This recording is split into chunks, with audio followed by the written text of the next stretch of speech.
Check the dose counter to see the number of doses remaining. Hold the inhaler properly in both the hands. Open the inhaler by using the thumb grip slide. You'll hear a click.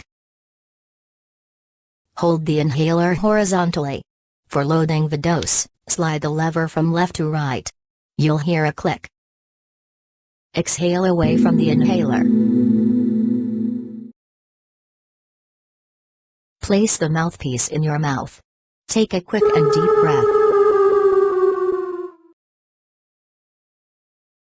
Hold your breath for 10 seconds. Exhale slowly through your mouth or nose.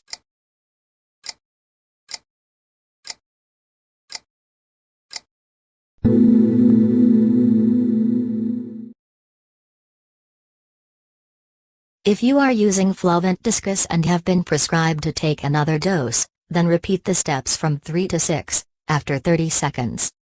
If you are using a corticosteroid medication, rinse your mouth after all doses are complete.